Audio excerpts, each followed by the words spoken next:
आप सबका बहुत बहुत धन्यवाद। आपने यहाँ पर आपका कीमती समय दिया है। मैं पहले चाहूँगा कि हमारी तरफ से जो कुछ कागज़ हमने तैयार किए हैं वो हम आपको दिलवा रहे हैं। तो जो भी और प्रेस के लोग हैं, ये कुछ कागज़ के 3 सेट हैं। उसमें पहला सेट माननीय पूर्व चिकित्सा शिक्षा मंत्री विश्वास सारंग जी के कार्यालय के द्वारा जो पत्र दिया गया था, पहला वो पत्र है। दूसरा जो आपको ये आदेश दिया गया है मध्य प्रदेश आयुर्विज्ञान विश्वविद्यालय जबलपुर की तरफ से, जिसका मैं अभी उल्लेख करूंगा कि इसमें आपको क्या पॉइंट देखना है। और तीसरा वही यूनिवर्सिटी की तरफ से जो मलय नर्सिंग कॉलेज का मान्यता और संबद्धता का जो पूरा इसमें अलग अलग वर्ष अलग अलग समय में उसकी क्या स्थिति थी, मैं इसका भी इसमें उल्लेख करूंगा। मैं शुरुआत करना चाहता हूं, परसों जो ध्यान आकर्षण सदन के अंदर आया था उसमें मैंने मेरे संबोधन में स्पष्ट कहा था कि 15 दिसंबर 2022 को तत्कालीन चिकित्सा शिक्षा मंत्री विश्वास सारंग जी के कार्यालय के द्वारा एक पत्र जारी किया जाता है। वही पत्र जो आपको अभी दिया गया है, उस पत्र के अगर आप चौथा बिंदु देखें तो चौथे बिंदु में स्पष्ट उल्लेख किया गया है कि जिन कॉलेजों को वर्ष 19-20, 20-21 और 21-22 में संबद्धता नहीं मिली है, उन कॉलेजों के संबद्धता पर पुनः विचार किया जाए। और जब माननीय विश्वास सारंग जी का भाषण हुआ इसी संबंध को लेकर, इसी मुद्दे को लेकर, तो वो कहते हैं कि जयवर्धन सिंह ने संबद्धता और मान्यता का अंतर नहीं समझा। जबकि अगर आप मेरा भाषण सुनोगे या पढ़ोगे, मैंने दोनों शब्दों का उल्लेख किया था, संबद्धता और मान्यता। अब विश्वास सारंग जी ने उनके भाषण में ये और कहा था कि उनके द्वारा मान्यता नहीं दी गई थी। लेकिन अब मैं आपको दिखाना चाहता हूं जो ये जबलपुर आयुर्विज्ञान विश्वविद्यालय के द्वारा जो आदेश दिया गया है, आप कृपया इसको देखें। ये दिनांक यहाँ पे डेट लिखी हुई है 23 दिसंबर 2022। कुलपति महोदय विषय क्रमांक 2 में, यहाँ पर विषय क्रमांक 2 को आप देख सकते हैं। विषय क्रमांक 2 में लिखते हैं, मध्य प्रदेश आयुर्विज्ञान विश्वविद्यालय जबलपुर के सत्र 2020-21 की संबद्धता हेतु विभिन्न महाविद्यालयों से संबद्धता हेतु प्राप्त पुनर्विचार आवेदन के संबंध में प्रकरण विचारार्थ प्रस्तुत, साथ ही माननीय चिकित्सा शिक्षा मंत्री द्वारा, आदेश में उल्लेख है चिकित्सा शिक्षा मंत्री का, माननीय चिकित्सा शिक्षा मंत्री द्वारा दिनांक 14/12/2022 को भोपाल में विश्वविद्यालय के अधिकारियों के साथ हुई बैठक के कार्यवृत्त के संबंध में दिनांक 12/22/2022 को आयोजित बैठक की कार्यवृत्त पर चर्चा। और उस चर्चा में वो स्पष्ट या उल्लेख करते हैं समूह ए में, आप समूह ए देखिए, वहाँ वो स्पष्ट लिखते हैं कि उन सभी महाविद्यालयों को संबद्धता हेतु मान्य किया जाए, उन सब कॉलेजों को संबद्धता हेतु मान्य किया जाए।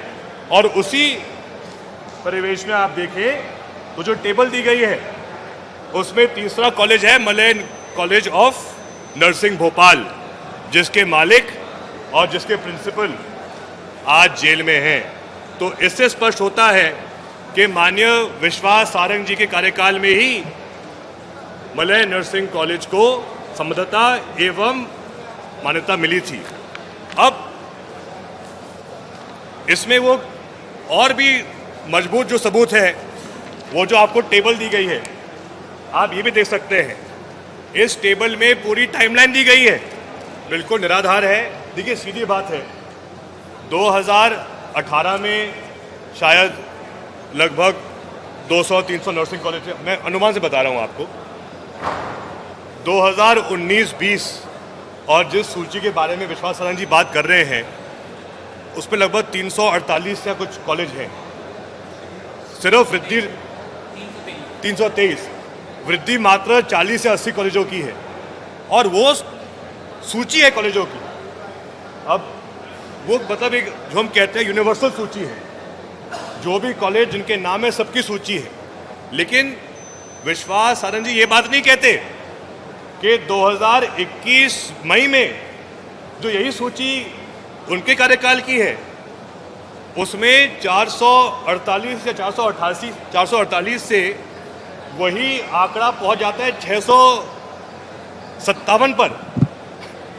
मतलब विश्वास सारंग जी के कार्यकाल में वो भी वो कार्यकाल, वो भी वो समय जो रहता है, वो भी वो कार्यकाल, वो समय जो रहता है कोरोना काल, मतलब मार्च 2020 से लेके मई 2021 के बीच में, जब पूरा देश कहीं ना कहीं और पूरा प्रदेश भी कोरोना की आपदा से परेशान था। उसी समय ये माननीय उस समय के हमारे मंत्री आपदा में अवसर ढूंढ रहे थे। अकेले उनके उस एक साल में 50 या 60 नहीं, 100 नहीं, 220 कॉलेज और नए आ जाते हैं। तो उस पर भी तो उनको बात करनी चाहिए। वो हमारे कार्यकाल की 40-80 कॉलेज की बात कर रहे हैं, उल्टा उनके कार्यकाल में 200 और कॉलेज आ रहे हैं। उसके बारे में क्या? राजेंद्र शुक्ला जी वो भी जरूर पुनर्विचार करें, लेकिन क्योंकि दोनों ही मंत्री हैं तो हम उनसे उम्मीद करें कि वही एक्शन ले पाए, वो शायद संभव नहीं है। लेकिन चाहे हमें बात करनी हो मुख्यमंत्री जी से या माननीय राज्यपाल जी से या फिर और कहीं बड़े स्तर पर, तो जैसा मैंने कहा हमारे जो माननीय नेता प्रतिपक्ष हैं उमंग सिंघार जी, उनसे बात करके ही हम निर्णय लेंगे। हम जरूर, आपने सही कहा है कि हमने मांग करी थी कि इसमें सर्वदलीय एक समिति बनाई जाए जिसमें इस पूरे मामले की जांच हो। उसको अभी तक नहीं स्वीकारा गया है, लेकिन जैसा कि आपने यहाँ सदन में सुना होगा कि हमारे साथी विधायक सचिन यादव जी और मैंने उसी ध्यानाकर्षण में जो भाषण था विश्वास सारंग जी का, उसके संबंध में हमने पत्र लिखा है माननीय अध्यक्ष जी को, जिसमें जो भ्रमित और गलत जानकारी दी गई है माननीय विश्वास सारंग जी के द्वारा, उसका हमने उल्लेख किया है। और आज जो बात अध्यक्ष जी ने कही है कि वो हमारे विशेष अधिकार के संबंध में जो हमने लिखा है पत्र, उस पर हमको जल्द उत्तर मिलेगा। जरूर हमने कहा है, और ये बात आपने सुनी भी होगी कि सचिन यादव जी ने भी इस बात का उल्लेख किया है कि जो रजिस्ट्रार जिन पर कलंक लगा है वो भी भाजपा की सरकार के समय ही रजिस्ट्रार बने थे। इसके संबंध में भी जो मुझे जानकारी है, हेमंत कटारे जी जल्द प्रेस वार्ता करेंगे, शायद आज शाम को या कल कर सकते हैं प्रेस वार्ता। इसके अलावा भी जो भी ये आदेश दिए गए हैं, इसमें जो पूरी समिति है जिसमें कुलपति महोदय भी शामिल हैं, लेकिन उन पर कोई कार्रवाई नहीं हुई है, वो अभी भी उसी पद पर हैं। तो जैसा मैंने कहा, हमने आपको ये सब दस्तावेज दिए हैं जिनमें सीधे फर्जी कॉलेजों को भाजपा सरकार के समय मान्य भी किया गया, संबद्धता भी दी गई। और आप सबसे मेरी प्रार्थना है, जरूर इस बात को जनता के बीच अखबार के माध्यम से, टेलीविज़न के माध्यम से, सोशल मीडिया के माध्यम से आप सबके द्वारा प्रसारित की जाएगी, तो कहीं ना कहीं जो इनका नकाब है वो खुलेगा। आपका बहुत बहुत धन्यवाद।